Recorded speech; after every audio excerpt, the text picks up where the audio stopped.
sharing our story is not about just sharing our story. Like, yeah, we might have had some amazing things happen to us, but the reason why we share our story and the reason why the chiropractic story is so powerful is because it actually builds trust. What I call the triune of trust. So like people, when they learn about us, they learn about chiropractic, like they need to trust in the process of, or the product of chiropractic. They also need to trust in us. We all, we know like from marketing and things like that, like people need to know, like, and trust you. Well, they need to trust that, like I know what I'm doing. But I think that the missing key for a lot of people is that they don't trust themselves.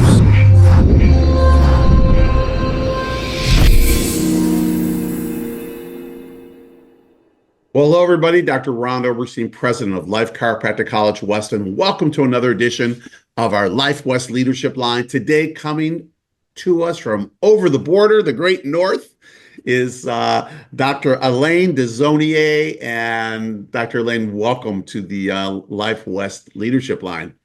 Hey, thanks, man. It's such an honor to be here. I feel like I was, growing up in chiropractic, I've always, saw you as such a big mentor and saw you on stage, and it's such a like a trippy thing for me to be on this end of it now. So I'm honored to be here, man. Well, I got to tell you, man, like, we saw each other in Vancouver recently, right? And it was so great, and I'm just thrilled to have you. And I just want to tell our audience a little bit about you. They're going to get to know you much better, but Dr. Alain graduated in 2002 from Life University, comes from a huge family of chiropractors, about 44, something like that, in the extended family. From Canada, of course, I just said that. When he graduated, went back to Canada, went to Canmore up in Alberta, right by Banff, and practiced there for 6 years, and then relocated over to where are you now? Vancouver, British Columbia. Yeah. Vancouver, West Coast. City of Vancouver.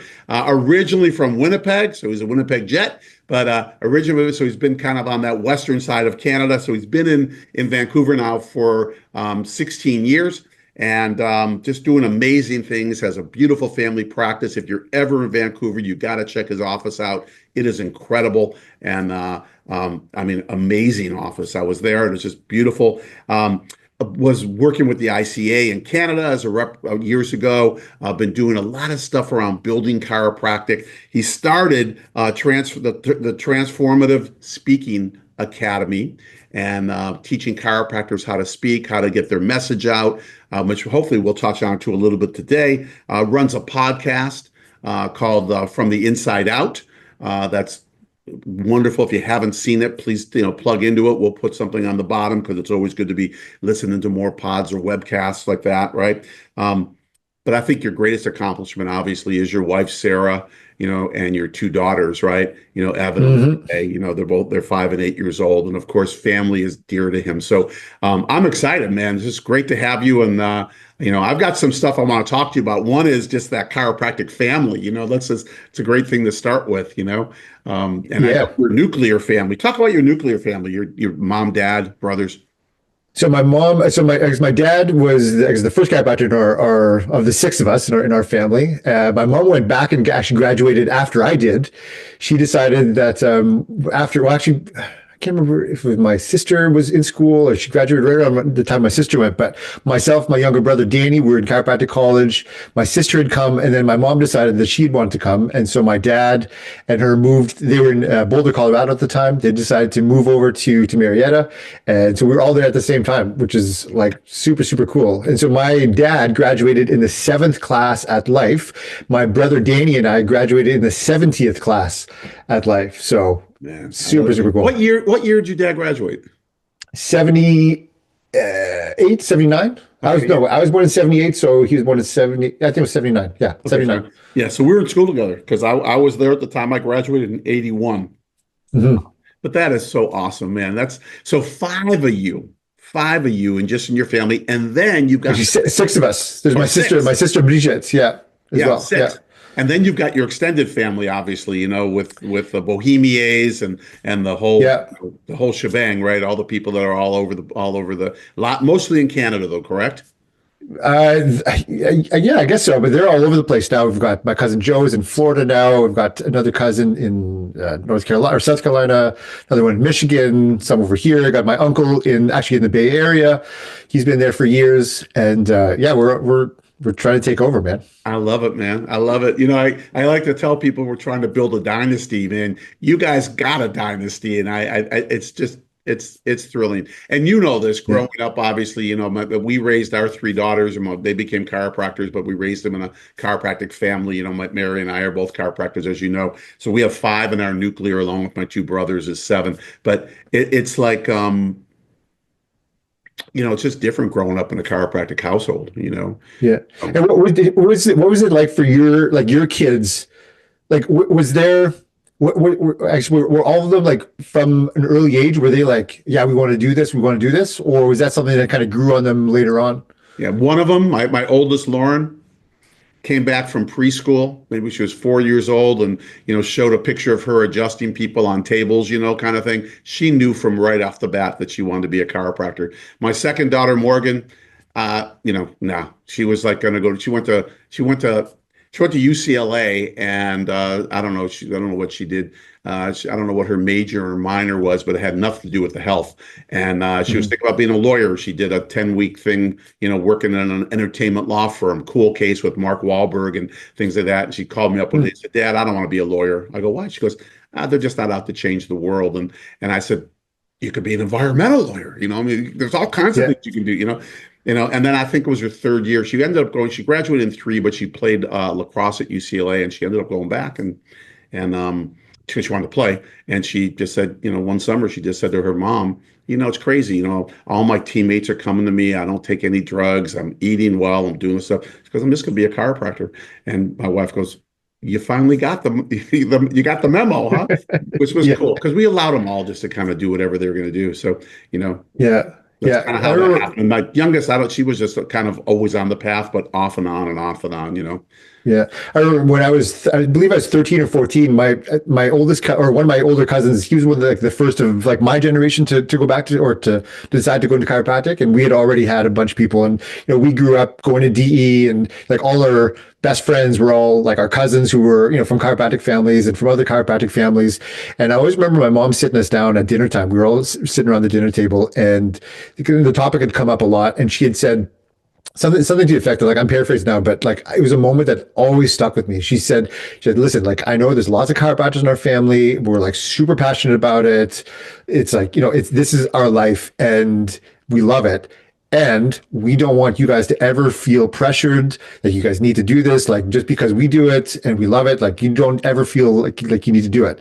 She said, however, so when you choose to do whatever you do with your life, make sure that it's something that's bigger than yourself. Yeah. Yeah. And I had another chance encounter a few years later watching one of my favorite speakers. Actually, the first speaker that really turned me on to chiropractic as something like, oh, maybe I'll do this one day was Ian Grassam at DE. Yeah. And, a couple of years later, seeing him again, and like, it was just kind of like, oh, it just really clicked for me. It's like, this is so big. And yeah, it's so like, we're out, it's like we are out to change the world. Yeah. And yeah, it's just something like, yeah, well, I Yeah, I want to do mean, and that's what it's about. I mean, seriously, and I love that. I love the way your parents raised you because, we did the same thing. We didn't want to push anything on them. And yet, we told them, as long as whatever you do, just do it from giving, doing, loving, and serving and make a difference in the world. And that's all we would impress on them. But they're always this. with us and, on service trips and doing different stuff. We had nonprofits that went down to Mexico and they'd come and change face paper, hold babies, do all kinds of stuff. But, you just get Yeah. involved in it. But I love that you got involved because it was a bigger purpose than bigger purpose than just I think I'm just going to open this business, and sell radios or whatever it might be. I'm not that that's bad. We need those. It was just it's really what it's about. But you're also Yeah. moving now into some really cool stuff, and I love that you're teaching chiropractors how to speak. You're doing all this stuff, not just how to speak, because that's probably a poor way of saying it, but how to frame themselves, right? And how to bring them out. Yeah. I want to get into that, Elaine, but I also want to talk about this because you had mentioned to me that Jerry Clum gave you a book. Hmm. Jerry, it's like, Yeah. Jerry and I go way back and I met Jerry first in 1979 and just a wonderful man and talk to me about that. What book did he give you and how did that kind of shift your trajectory? Yeah, so when I moved from Canmore to Vancouver, I remember moving here and met a bunch of chiropractors. Like I took some time off. I'd sold my practice in Canmore, and I had moved here for a girl, and that did not work out. Like 2 weeks after I moved here, we split up. So, but I knew that there was. I remember Rob Schiffman years ago from Yeah. stage talking about him being in wherever he's in. I can't remember where he is. Like it's the middle of, he's I know he's in a college town, but it's like in the Midwest or wherever. And him saying like, why did I end up here? And he's like, it just felt like this was my power place. Like this is where God was calling me to be. And I remember when I first moved to Vancouver, like I felt that same way. Like, oh, I think this is where I'm meant to be. Yeah. And so I kind of just, went around and met a bunch of chiropractors and met some amazing chiropractors and realized that no one knew each other. Like there's all these little silos of chiropractic in Vancouver, and at the right around the same time, I had met up with Troy Dukowitz, who I guess told me about Epoch, the stuff that they were doing. So I decided to start like a little chapter of Epoch here in Vancouver. And so we started bringing in speakers every month and really create like a bigger, big community. Like I think at the time that we were like shortly after we started, like we were one of the bigger, if not the biggest Epoch group in I guess North America. Yeah. Because yeah, like people were just really starving for connection, starving for community. And one of my favorite people always since I was a kid, because he was a good friend of my uncle Gil's, who's the first chiropractor in our family, Gil Bohemier. He was good friends with Jerry Clump. And so I always had, an affinity to him. And I loved, he was always one of my favorite speakers at DE, and, seeing all the stuff that he had done and stuff that he had done for our family as well after after my uncle had passed away in 2002 or 2001.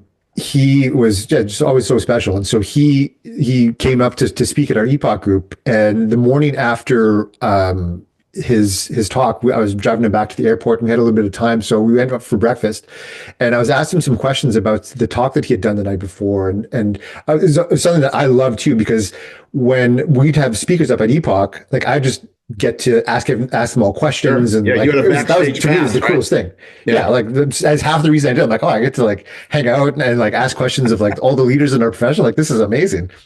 But he gave me this book called Tribal Leadership, and I can't remember the name of the author right now, but it was he touched on it on his talk the night before, and he had, we were talking about like me going out and starting to speak for the profession and things like that, the stuff that I was really passionate about. And something about what he said, like he just said, like I remember him just giving me this book, and he said something to the effect of like, this is going to take you places, you're going to do big things, because not of what because what's in this book, because of what's in your heart. And I always remember, like, it was just such a big thing. And when you talk about, so this book called Tribal Leadership goes through the different stages of leadership and how we build tribes around that. And we have like such a great tribe around chiropractic. And it's just a matter of like, how do we bridge that between what we know and what we feel and what we live, and how do we, how to reach the public in a bigger way. And so in this book, he goes through, like, I won't go, just really, really briefly, he goes through these like 5 stages of leadership with like the core tenet or the idea that we all gather around forms our tribe. So the lowest one is that life sucks. And this is like gangs and people who are addicts. They're all the way to the highest one, which is life is great. And that's where we live. That like life is inherently sacred. We have this universal intelligence. This the major premise that we talk about. But most people aren't there. They're like in one of the lower tiers. So like, how do we reach those people is like really like our communication, how we speak, how, the words that we use, the stories we convey are the way that we reach those people. And it was Jerry's, not only the words he used, but just the person that he was, Yeah. that really like got me on this journey. Like, yeah, it's not so much about the things we say, but it's about the, the person, the identity of the person that says it. And that's how, Right. When you talk about Jerry Clum, I mean, Jerry and everyone who knows Jerry and spent time with him, when he would speak, it wasn't he wasn't that charismatic speaker on stage who could just kind of have you at every single word they say, like a Ian Grossum or someone like that. Mhm. But the weight behind what he said was so important. The gravity of what he carried, Mhm. that you were on every word that he said, right? Because Yeah. just didn't want to miss anything.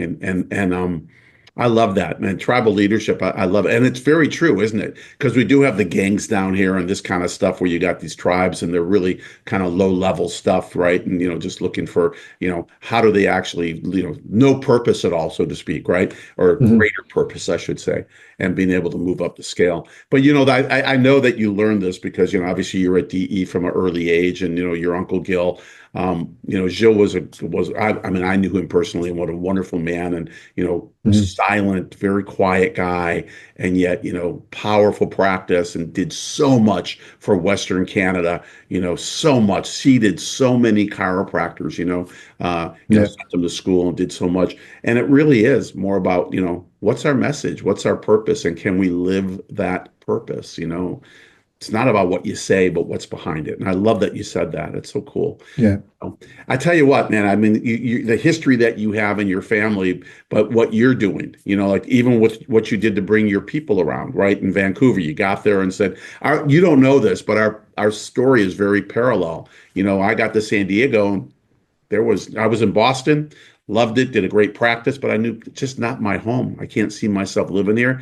Where can I go? I Yeah. wanted to get to warm weather, went to California, drove from LA down, said San Diego's cool. This feels really good, like my power spot. And then stayed there for whatever until I came up here. And same thing. We just started a philosophy evening, and we started drawing people down from Orange County and all over the place. Would have 50, 60 docs in my office on the first Thursday of every month. And, Mhm. and it was like, we have to bring our community together, right? Yeah. So isn't Parm doing that right now?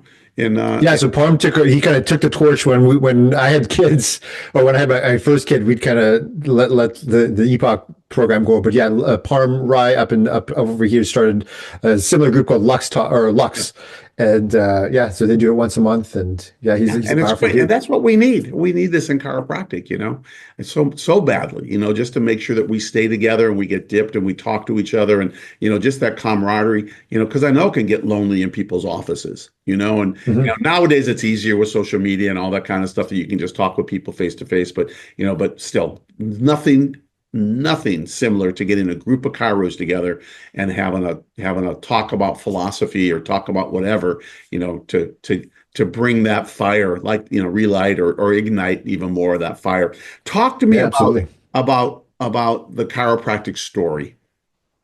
You know, talk to me So about that. yeah, so I came up because I grew up in chiropractic. It wasn't until I was probably halfway through school, like realizing or thinking that I just didn't have a story. Like everyone, I saw all these like incredible and heard all these incredible stories from the stage of like people's lives being transformed and people in my class, like these like miracles, like miracle stories. And that's what got them into chiropractic. And I felt like I didn't have this story. And so I felt like, oh, like what do I have to share? Like I have nothing to offer this profession. I felt like, well, it's like nothing. And it wasn't I'm until just number 38 out of whatever it is, right? and there was also this idea, and rightfully so, from a lot of people, like, oh, like you're just doing it because your family does it, and like you're just starting the family business, and yeah, there's an aspect to that because I love this community, I love this family, like our nuclear family, our extended family, our chiropractic family, like it's just they're one and the same to me, and it wasn't until I can't remember who it was that I heard, but I recognized that my story was this silent miracle, this idea that I never had, just like your kids, like we grew up the healthiest kids. We grew up with, and it wasn't even just the physical health, but to me it was this idea. Like we grew up with this idea that there was that life inherently was sacred. There's a sacredness to this thing that we had, and that every word that we share is sacred. And because life is sacred, we talk about the universal intelligence. I remember doing a book report on universal intelligence and the triune of life when I was in like In grade public six or something like school. that. Yeah. I never thought I was nuts, but now we're starting to see like those ideas are starting to become much more mainstream. And so I think a lot of times when I would start to share my story, and this is when I first started in practice, like I really struggled because I felt like my story, it never really landed. But what I came to realize that sharing our story is not about just sharing our story. Like, yeah, we might have had some amazing things happen to us, but the reason why we share our story and the reason why the chiropractic story is so powerful is because it actually builds trust. Yeah. It's like, so I talk about, in our program, talk about what I call the triune of trust. So like people, when they learn about us, they learn about chiropractic, like they need to trust in the process of, or the product of chiropractic. They also need to trust in us. We know like from marketing and things like that, like people need to know, like, and trust you. Well, they need to trust that, like I know what I'm doing. Yeah. But I think that the missing key for a lot of people is that they don't trust themselves. And that's the third piece, is that they don't trust that there's something inside of them that's really special. Yeah. And I think that for me, that was the biggest gap that I had to overcome. And once I got that, was that, yeah, it's like I really need to speak life into people to get them to trust in themselves and in the sacredness of who they are, and really speak to a greater identity of who they are. That's when things like totally change for me. And it's really, to me, that was like, the biggest aha. And that's another, again, what Jerry Club helped me to realize was, yeah, like it's not about what I say. It's not about I mean, granted, yes, there are some like frameworks and there's all like, how we do things, the mechanics of it. But the biggest thing is, like, I know every time Jerry spoke to me, and I remember when he gave me that book, it was like he saw something in me that was bigger than what I saw in myself. Right. And And so he spoke to that greater identity. yeah, and one of the things that you said would really hit home for me right now, and that's that a lot of times when people speak, they speak to inspire others. Mhm. In other words, I'm going to get out and speak in front of people. I want to inspire them to do something, right? And Mhm. and that's one way of looking at it. But the truth is if we inspire ourselves, like speak to inspire yourself, and Mhm. they will be inspired. And Yeah. that, so in other words, yeah, don't tell a story that's doesn't mean anything to you because if it doesn't inspire you, you think it's going to inspire them. Is kind of like just giving false hope, and I Yeah. think that when we start speaking from our own, and you like you said, you don't have to have this. I was saved at the at the grips of death, and and someone came and toggled my atlas and life was breathed into me, which is cool, and we know that happens. But Yeah. but that's not everyone's story. The story is like what inspires the individual. And I tell you what, people connect to that, don't they? They Yeah. actually Absolutely. feel that from them, right? And Yeah. I love what you said because that's what builds the trust. And that's what builds the authenticity, I guess is the word I'm looking at. It's like, Mhm. though that's an often word that's kind of thrown around a lot, but the authenticity of the speaker is what creates that trust. And I love that you said that because it's so important. Because there are a lot of people, right, who walk around going, I don't have a story. Yeah. Yeah, you do. Yeah. You do. You Yeah. do. Yeah. It's like, have you ever had a challenge? Have you ever overcome it? Then yeah, you have a story. You got a story. Yeah, yeah. I mean, how, you got a story for that happened last week, I mean, it's just how do you frame it now, right? And how does that work? And it's so important because you know what? One of the things that we have in chiropractic is we do have a beautiful story, don't we? Just professional. Hmm. Yeah. Our profession. I mean, you talked about it, innate intelligence, the triune of life, these things that you were writing book reports on as a school kid. I mean, this is like, that's who we are. And it's such a beautiful story. We just have to start owning it. And I think that's where the Yeah. key comes in. And that could get lost along the way, not owning it. Yeah, absolutely. Yeah, and it helps. And when we embody it, it then it gives permission to others, the people that we speak to really step into that as well. And now all of a sudden, our story becomes their story, Yes. and then they start to see themselves as something bigger than they believe themselves to be. Yeah, and the hardest thing, Elaine, is that when we try to inspire people through, throwing inspiration at them, right? And especially in the practice, one thing to be on a stage and you're never going to see these people again, but in a practice, you got to keep inspiring them Yeah. instead of just having them be inspired by you. the Hmm. inspiration that's within us, and that's what they're looking for. They're not looking for someone to like dance and sing for them. They're looking for someone that they're inspired around, that they feel good about, that they feel good about themselves when they're with that person, right?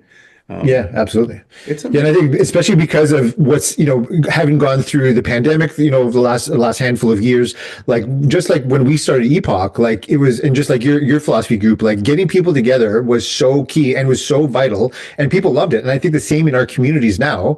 People are starving for community. People are starving for connection. They're starving for someone to bring them together. And, events in our office have, never been better. People just are just looking for that, and just providing that space, providing that environment and that container for people, I think is like, it's so valuable. And it's It never is. like we're talking about, it's not about what we say, it's just about who we are and about what we bring, like how we bring people together. It is. It is. I tell you what, and I mean this, the generation now, even my daughters, right? All three are in practice, they don't do health talks. They don't do anything like that. There's different mediums of communication, right? Whether it's Instagram, Hmm. whether it's Facebook, whether it's whatever it is, and I get it. And they're all really good. And depending, who you're bringing and who you're reaching out to. But in my generation, I don't know about yours, but in my generation, we all built our practices on health talks, you know, Yeah. talks in our office every week to the new patients, and then having them refer family members in, and it just but it wasn't about the patients, it was about us. Like I would walk out, I never was I excited every Wednesday night to do my talk. No, in fact, I probably sometimes would say, man, I hope no one shows up so I can just go home after a long day. But when I Yeah. finished that talk, whether it was the one person or 20, I was re-dipped, in what I do, and I think Yeah. that I don't know. I mean, I don't know. You've got a better pulse. Is that happening now? Are people starting to go back to the having health I, talks, or doing things in their office? Yeah, I think more and more people are going back to that. And I think you're right. Like there's something special. I remember when, we haven't done weekly health talks in a bit, but I remember when we did them, it was what got me to start them a lot of times was thinking about everybody else that was doing them at the same time. Yeah, It was like, so we had like, it was every Wednesday. So every Wednesday I knew. And I remember when, like with my dad, like growing up, like being his CA when I was in high school, and I can't remember I think he did his Wednesday nights too, but it was like every Wednesday night, all the chiropractors in Winnipeg, like all the principal chiropractors in Winnipeg, they all did their health talks. And I remember my dad saying like, yeah, like I'm not going to not do it because yeah, like I'm accountable to them. yeah. And I felt the same way. Like it was like, we bring each other up, and like I took strength from all the other people that were doing the same thing at the same time. And yeah, right. But by the end, I was like, I can't wait for the next one. Yeah. Ah, man, I love it. I love it. And I love what you're doing. I love that you're out there teaching chiropractors how to find their story, right? How to bring that about, how to communicate that. Because it really is. That's what we're built on. Chiropractic is built on results, but we're built on results that we communicate because no one else is out there Yeah. communicating it, And so Yeah. thank you. And I really mean that. Thank you. You're 22 years in practice and you're already taking on a responsibility to perpetuate the method, perpetuate the message of what we're doing. And that, if like you just said, it's through others, just like what your dad said, I can't not do my talk because there's 40 people in my city right now doing it. I'm part of the symphony, right? And Yeah. and there's always got to be a conductor. And what I'm seeing, Elaine, is that you're standing up with your sticks and starting to do some conducting, and it's so cool that we can get more musicians out there to be able to play our Hmm. music. It's Yeah, awesome. man. Hey man, Absolutely. anything you'd like to leave our viewers with? Well, it's just like we talked about that we all have a story to share, and I think number one, is just to live a good story. That we have the capacity, we have the ability, we have the opportunity to just live a big life. And when we talk about like in what we share, who we are and who we are to the world, and then I believe we owe it to our kids, we owe it to ourselves, we owe it to our communities to then learn to tell that story well. Yeah, And that's really was, because like we talked about, like our story becomes their story, and they start to trust and see in themselves something that's bigger. And that's really what, to me, what chiropractic was always about. It was about allowing someone to go from where they are to become the greatest version of who they could be.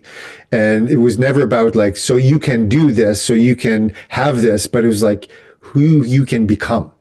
through this process and through who you can become through your story and sharing your story is, I mean, it's so big, you know, It's wonderful. And just to cap that, like you said earlier, everyone's got a story. yeah. Everyone. Like you didn't know what your story was because I just grew up in chiropractic. Everybody has a story. It's just finding that. And that's where it Mhm. might take some coaching to bring that out. But we all have that. Alain, thank you, Yeah. man. It's been a pleasure. I know we've had this set up on the books for a little bit, but thank you for all Oh, you're it's an doing for honor, man. chiropractic, what you're doing up in the BC area for chiropractic, and how you just put yourself out. I didn't say this to the group, but we had about, well, I don't know, 50 docs in your office one night. Remember that? Yeah. That was pre-pandemic, right? 50 docs in your office that Yeah. about the X-ray laws that were going on up there, and you just always just put yourself out, and please, please, please tell Sarah just thank you for allowing you to be a tool out there, and I know you spend time with your kids, but you're doing great stuff. Keep doing it. Life West is here to support you in any way we can, and just know that. Cool. Well, thanks, man. It's absolute honor. Like I said at the beginning, like I can't. It's such a trip for me to be on this end.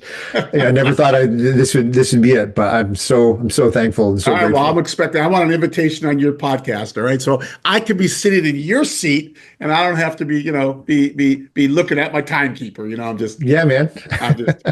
But I want to thank our audience. Thank you. Day in and week in and week out. We keep bringing you the Life West Leadership Line, and on the opposite weeks, we drop the Life by Life West with me and Dr. Mary, and just thank you. I mean, this webcast has grown tremendously. We're now on audio, like on Spotify and all these other where you can just download it if you don't want to watch us, but you can hear it. Just amazing how it's gone. And there are so many people in our universe who have a story and don't know it. So please, share this podcast. Dr. Elaine dropped some really, when you rewatch this, there's a lot of good gems in there. And, but so share it because there are people who are thinking, I don't have a story. How do I do this? And once we connect to our story, it just goes from there. I mean, like there's no stopping us. And so thank you. Mhm. Thank you for all that you do for chiropractic. Thank you for all that you do to make this world a better place, to create a brighter future for humanity. But most of all, thank you for your commitment to what you do and who you are. So until I come back at you again, with either a Life by Life West or a Life West Leadership Line. And from Dr. Elaine and myself, we'll bid you adieu and just keep hugging those people around you and keep sharing your story. And remember that you are much more powerful than you were ever led to believe. So we'll leave you with that. Love and appreciate you. See you next time. Bye-bye.